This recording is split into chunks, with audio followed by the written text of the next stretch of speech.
اسی نے بولا میں حافظ قرآن ہوں اور میں آپ کو رانی بنا کے رکھوں گا، اور میں اتنا شریف ہوں، میں نے آج تک کبھی کسی عورت کو آنکھ اٹھا کے نہیں دیکھا۔ لیکن آپ کو تو پتہ لگ گیا نا کہ وہ اس کا تعلق ایک مسلم گھرانے سے ہے ہاں اور جی، آپ کا تعلق کرسچن کمیونٹی سے ہاں تھا، جی، تو پھر اس کے باوجود بھی تعلق چلتا رہا؟ ہاں جی، تعلق چلتا رہا، پر اس نے کہا کہ اگر میں تجھے مطلب دنیا کی ایسی خوشی دوں گا کہ کوئی مرد نہیں تجھے دے سکتا، تو اتنی پیاری ہے تیری قیمت کوئی مرد نہیں لگا سکتا، میں تجھے رانی بنا کے رکھوں گا، میرے لیے مسلمان ہو جا، اور اگر تجھے کوئی مارے گا یا تیرے گھر والے نکالیں گے میں تجھے سپورٹ کروں گا۔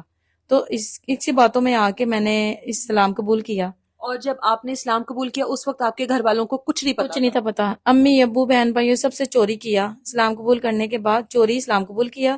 اس کے بعد کچھ مہینے بعد پھر میں نے اسے نکاح کیا، وہ نکاح 2 سال اپنے گھر والوں سے چھپا کے رکھا ہے۔ آپ نے نکاح کیا لیکن رخصتی نہیں ہوئی؟ نہیں ہوئی رخصتی، نکاح کر کے وہ اپنے گھر، آپ اپنے گھر؟ ہاں جی، وہ اپنے گھر، وہ اس نے رخصتی نہیں کی، نہ کسی کو بتایا۔ اس کے بعد وہ میرے سے، میں کالج پڑھتی تھی، وہ میرے سے ملتا رہا مجھے کالج۔ اس ٹائم آپ کون سی کلاس کی اسٹوڈنٹ تھی؟ میں 4th ایئر کی اسٹوڈنٹ تھی۔ اچھا،